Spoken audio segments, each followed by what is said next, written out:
En este video vamos a presentar el tema de cáncer de mama por mi compañero Jesús Alberto Martínez León y una servidora María José Márquez. Como introducción, tenemos que el cáncer de mama es la primera causa de muerte por neoplasias malignas en mujeres de 25 años y más. En el Instituto Nacional de Cancerología representa el 17% de las malignidades y la edad de diagnóstico oscila entre los 30 y 70 años. En los factores de riesgo tenemos a la susceptibilidad genética, la exposición a hormonas, ambientales, personales y la exposición a radiación ionizante. Entrando a los factores reproductivos y hormonales, tenemos que la exposición prolongada a estrógenos endógenos aumenta el riesgo. La menopausia de edad avanzada es un riesgo aumentado y cada año de retraso eleva el riesgo del 3%. La menarca antes de los 12 años también representa un mayor riesgo y obviamente el uso de anticonceptivos orales con estrógenos y progestinas se asocia con un aumento del 24% en el riesgo. Sin embargo, a mayor paridad hay menos riesgo y la lactancia tiene un efecto protector dependiendo de la duración de la misma lactancia, ya que suprime la ovulación, disminuye la exposición al estrógeno y propicia la diferenciación de las células epiteliales, es decir, que las hace menos susceptibles a carcinógenos. En factores genéticos e historia familiar tenemos que las mujeres con madre o hermana afectada por cáncer de mama tienen doble riesgo respecto a la población en general. Solo el 5 al 10% de los casos son atribuibles a mutaciones y la mayor parte es imputable a mutaciones en genes autosómicos dominantes de alta penetrancia como el BCRA1 y 2, que ambos están involucrados en la reparación del DNA, pero ahorita vamos a hablar más a fondo de ellos dos. Otras mutaciones son la P53, que es el síndrome de Li-Fraumeni, que básicamente propicia que las personas presenten cáncer a una edad más joven, y el PTEN, que es el síndrome de Cowden, que provoca muchos tumores benignos, sin embargo obviamente esto aumenta el riesgo de cáncer, y genes de baja penetrancia. Entrando al gen BRCA1 y 2, tenemos que son genes que producen proteínas que reparan daños en el DNA. Cada persona va a heredar 2 copias de cada uno de la madre y uno del padre. Lo que pasa en este gen es que cuando está mutado, obviamente no va a cumplir su función de reparar daños en el DNA, por tanto va a propiciar que se presente el cáncer. Las personas que heredan variantes dañinas o mutadas tienen un aumento de riesgo de cáncer de ovario y de mama, y también van a presentar cáncer a una edad más joven. En las manifestaciones clínicas tenemos que puede encontrarse de distintas formas, ya sea que cuando vayas al médico el doctor lo encuentre o que sea un tumor autodetectado. También puede asociarse con un embarazo tipo inflamatorio. La enfermedad de Payet representa del 1 al 4% de los casos de cáncer de mama y es una lesión eczematoide del pezón relacionada con prurito, eritema, cambios erosivos del pezón y secreción.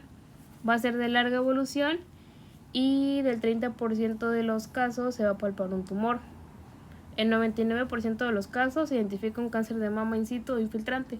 In situ es que está en el tejido en el que empezó y infiltrante es que pasa a otros tejidos. Aquí vamos a hacer la imagen un poquito más grande. Las mujeres que presentan esta lesión no presentan ningún dolor al momento que se les palpa. Bueno, de hecho en ningún momento van a presentar algún tipo de dolor. Pero es muy importante porque va a estar presente en el mayor porcentaje de los cánceres de mama. La norma oficial mexicana recomienda la mamografía de tamizaje anual o cada 2 años en mujeres de 40 a 49 años con 2 o más factores de riesgo y cada año a toda mujer de 50 años o más. Las premisas del tamizaje mamográfico son la detección temprana, reduce la mortalidad, los individuos deben ser asintomáticos, debe practicarse en población abierta y la investigación debe ser costo efectiva. La decisión de iniciar el tamizaje a los 40 o 50 años deriva sobre todo del predominio de la enfermedad, es decir, 1 en 2.500 en menores de 30 años, 1 en 200 de 40 años y 1 en 50 de 50 años. O sea que es mejor hacer el tamizaje en una persona de 40 años o más, porque va a ser más probable que podamos encontrar el cáncer de mama presente.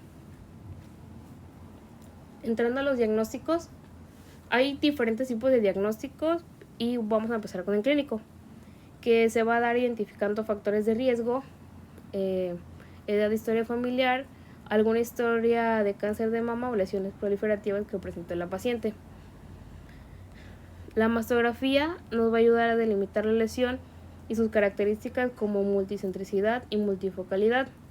La sensibilidad y especificidad, que se aproxima a 100%, recordemos que la sensibilidad es que, cuando encontremos positiva la enfermedad, y la especificidad nos va a decir cuando sea negativo, qué tanto porcentaje hay de que nos diga cuando no hay un cáncer. También nos ayuda a evaluar la mama contralateral para descartar bilateralidad y permite realizar biopsias guiadas por esterotaxia o colocar agujas para practicar biopsias guiadas con marcaje. La resonancia magnética está indicada en mamas densas y de alto riesgo. Es indispensable estudiando pacientes con axila metastásica primario oculto, es decir, que es cuando sabemos a dónde se diseminó el tumor, el cáncer, pero no sabemos de dónde proviene, que está como escondido, por decirlo así. Otro tipo de diagnóstico es la biopsia por esterotaxia, que están limitadas por la habilidad del operador. Algunas contraindicaciones son lesiones superficiales, lesiones cercanas o que involucran al pectoral, porque pues son menos accesibles. También está la biopsia por marcaje, que es como también un diagnóstico tratamiento, porque va a extirpar el tumor. Es operador dependiente, requiere de quirófano y patólogo oncólogo y permite extirpar por completo la lesión. También tenemos la biopsia por aspiración con aguja fina, que depende mucho de la habilidad del operador, entonces lo que está en rojo pues está mal. Es rápido, barato y la throughput es de elección, ya que nos ofrece el tipo histológico, el grado tumoral, etc. Otro tipo de diagnóstico es la tomografía por emisión de positrones, que va a estar fusionada con la tomografía computarizada y puede utilizarse para evaluar a la axila. Tiene una sensibilidad del 84.5% y especificidad del 98.5%. Tiene un seguimiento y estudio del paciente con axila positiva y primario no obvio. Y por último tenemos a la biopsia excisional, que es válida en lesiones palpables y cuando el diagnóstico no puede realizarse de otra forma. Aquí hay unos videos de cómo se realiza cada diagnóstico, pero pues ahí se los dejamos.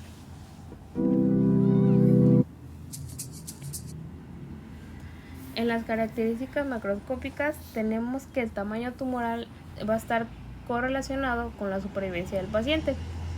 Es decir, que en tumores mayores a 3 centímetros la supervivencia va a disminuir 73%.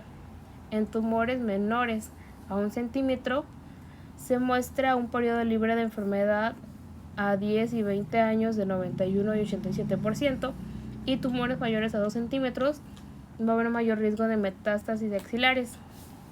Recordemos que los márgenes quirúrgicos se deben definir en cirugía conservadoras y radicales. El grado histológico se va a dividir en 3, que va a ser bajo, intermedio y de alto grado. En bajo grado tenemos el carcinoma tubular, mucinoso, que es realmente muy raro, el criniforme o papilar. En el grado intermedio tenemos el carcinoma medular. En el alto grado tenemos el carcinoma lobulillar, pleomórfico, el metaplásico y el micropapilar. Ahora seguimos con el tratamiento. Bueno, el tratamiento va a guardar relación con la extensión de la enfermedad. La cirugía va a ser esencial para el control del tumor primario. Los tratamientos sistémicos van a manejar la enfermedad sistémica probada o potencial. Y la radioterapia contribuye a mejorar el control locorregional. Está dividido en lesiones preinvasoras y lesiones invasoras. Las lesiones preinvasoras es el carcinoma ductal in situ menor a 2.5 centímetros. Este va a tener una debe tener una localización periférica y una relación mama-tumor favorable para que se le pueda hacer cirugía conservadora. El mayor a 2.5 centímetros, de tipo comedocarcinoma multicéntrico con una relación mama-tumor desfavorable, van a ser candidatos a mastectomía total. La radioterapia aquí va a ser indicada en tumores mayor a 1 centímetro o márgenes de resección menores de 2 centímetros. Los que tengan receptores hormonales positivos van a tener un tratamiento adyuvante con tamoxifeno o un inhibidor de la aromatasa. Hoy, entrando a las lesiones invasoras, pues podemos encontrar que, como ya conocemos, los 4 pilares podría ser la cirugía conservadora, la mastectomía total, la quimioterapia, la radioterapia y la hormonoterapia. En cuanto a la cirugía conservadora, pues esta es la excisión completa del tumor primario con márgenes negativos, con un abordaje axilar individualizado y una radioterapia posoperatoria obligada. Esta pues va a ser diferente para cada paciente, ya que no todas van a tener el mismo tipo de tumor ni en el mismo lugar de localización. La radioterapia posoperatoria va a ser de 45 a 50 grays por 4.5 a 5 semanas. Esta tiene contraindicaciones como una enfermedad multicéntrica, microcalcificaciones difusas de apariencia maligna y radioterapia previa a tórax o mama. Los factores que se van a asociar a recaídas van a ser componente intraductal extenso, una edad de 35 a 40 años y que tenga susceptibilidad genética. De igual forma, el retraso en el tratamiento con la radioterapia. Va a haber mastectomía total indicada para pacientes con recaída local y tratamiento previo con cirugía conservadora y radioterapia. La mastectomía total, va a ser el tratamiento del 30 al 40% de las pacientes no candidatas a cirugía conservadora. Incluye la excisión total de la mama, piel suprayacente, complejo areolar pezón y sitios de biopsia previos. Aquí tenemos 2 tipos. La mastectomía preservadora de piel, donde se reseca la cicatriz de biopsia, la piel que recubre el tumor y toda la glándula. Aquí se va a salvaguardar el surco inframamario para tratar de hacer una reconstrucción. Y la preservadora del complejo areolar pezón, que es para pacientes con tumores periféricos de 2 centímetros o más del complejo y T1 o menores. La primera imagen es de una mastectomía total y esta es de una preservadora de complejo areolar pezón. Aquí está la clasificación, que sería menor de T1 para conservadora de complejo areolar pezón. Ahora el manejo de la axila, pues aquí va a ser con disección radical de axila o con biopsia de ganglio centinela. Aquí hay que tener en cuenta que el riesgo de involucro linfático guarda relación con el tamaño tumoral, grado histológico y presencia de invasión linfovascular. ¿Qué quiere decir con esto? Que entre sea una estratificación mayor de tumor, va a haber una mayor probabilidad de que haya un involucro linfático en ese tumor. Otra cosa importante es que el estado ganglionar es un factor pronóstico más importante para la evolución de la enfermedad. La DRA se preserva para pacientes con metastasis confirmada por palpación o BAF y para pacientes con axila negativa, hacer biopsia durante la mastectomía total o la ACC.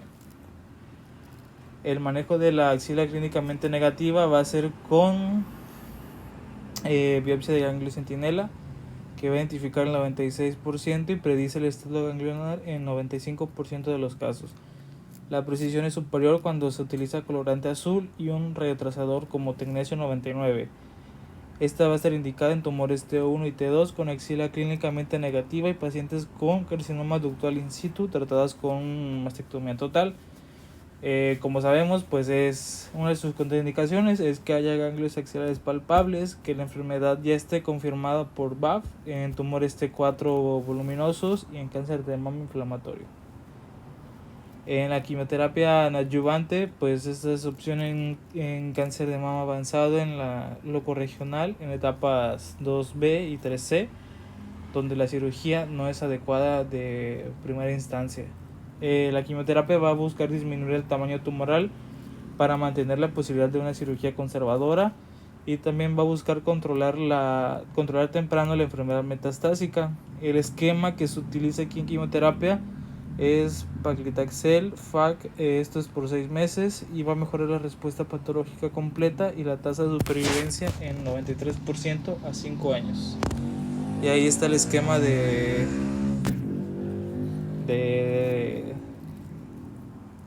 tratamiento. Las lesiones invasoras, tenemos la quimioterapia paliativa también. En sujetos con enfermedad metastásica la curación va a ser poco común, pero pues la quimioterapia va a ser paliativa, como ya lo mencioné. Esta va a ser causada por la sobreexpresión del HER2 y los receptores hormonales. Tenemos que la supervivencia en una metástasis visceral va a ser de 12 meses y en una ósea de 3 a 5 años. Aquí pues va a ser poliquimioterapia de taxanos más antraciclinas, y a la falla de las antraciclinas y taxanos se va a usar citabina, docetaxel o gemcitabine con plexicatel. Como lo mencionamos, no es una falla, sino que prácticamente sería el tratamiento de segunda línea después que el primer esquema deje de funcionar. La radioterapia pues es utilizada como ayudante, tratamiento definitivo, paliativo en diferentes etapas de la enfermedad. En el carcinoma ductal in situ pues se recomienda administrar entre 50 grays en 25 fracciones limitados a mama antes de las 8 semanas antes de la cirugía. La radiación completa de la mama son dosis de 45 a 50 grays en fracciones de 1.8 a 2 en 5 y 6 semanas, más sobreimpresión de 10 a 16 grays en el sitio de tumor marcado con clips. Estas van a ser 4 a 6 semanas post cirugía para prevenir recaídas. Y la parcial de la mama, esta consiste en dosis mayores de 1.8 a 2 por fracción y un tiempo de 4 y 5 semanas. Esta solo va a ser donde se aloja el tumor y zonas adyacentes. Se recomienda en mayores de 45 años con carcinoma ductal in situ, con un tumor menor o igual a 3 centímetros. Bueno, esto comentaba el doctor que es poco común que se vea aquí en México, pero igual lo puse para que lo observen. Igual bueno, en cuanto a la radioterapia, pues mastectomía, va a haber 3 grupos de riesgo: de alto, mediano y bajo riesgo. El de alto va a ser pacientes con márgenes positivos, con más de 4 ganglios positivos, tumores mayores de 5 centímetros e invasión de la fascia pectoral. Aquí va a haber una radioterapia de 50 grays en 25 fracciones de 5 a 6 semanas. ¿Qué es lo que va a buscar esta radioterapia? Pues disminuir las recaídas. En intermedio va a ser pacientes con 1 a 3 ganglios positivos, uso de radioterapia post mastectomía radical modificada y va a aumentar 15 años de supervivencia. Y los de bajo riesgo son pacientes con tumores T1, T2 y ganglios negativos, donde la radioterapia no indicada después de la mastectomía radical modificada. En cuanto a la hormonoterapia, pues va a mejorar el pronóstico de pacientes con receptores hormonales positivos, va a prevenir el cáncer de mama y produce respuestas de 50 al 60% en pacientes con enfermedades metastásicas. Encontramos que el tamoxifeno es para mujeres premenopáusicas y los inhibidores de la aromatasa para posmenopáusicas, pero mencionábamos que en nuestro campo, en el México verdadero, pues a todas se les da tamoxifeno. En la terapia endocrina adyuvante, el tamoxifeno adyuvante por 5 años reduce la recaída en 40%, el riesgo de muerte en 35%. La supresión ovárica puede ser tan efectiva como adyuvante en premenopáusicas. Y la ablación ovárica en premenopáusicas disminuye las recaídas y la mortalidad, y los beneficios son similares a los obtenidos con la quimioterapia. Esta se puede hacer mediante cirugía, radioterapia, agonistas de la hormona liberadora de gonadotropina y antagonistas de la hormona liberadora del hormona luteinizante. Pues la paliativa es que esta se va a considerar en la enfermedad no visceral y que se debe tratar con hormonoterapia. Esta debe ser 8 a 12 meses de control de primera línea y de segunda línea 4 a 6 meses. Los pacientes que sean muy sintomáticos se van a beneficiar de quimio más hormonoterapia. La quimioprevención, como mencionábamos, que no tiene tanto peso, ya que te previene el cáncer de mama, pero te favorece el cáncer de endometrio. Por último, el trastuzumab es un anticuerpo humanizado recombinante anti-ER2 indicado en el tratamiento adyuvante del cáncer de mama ER2 positivo después de cirugía o quimioterapia adyuvante y radioterapia. Solo debe emplearse en tumores con sobreexpresión del HER2 o amplificación del gen HER2. También se puede usar en cáncer de mama metastásico y recurrente. Y estos son los esquemas que se usan y los costos. Y eso sería todo. Espero les haya gustado.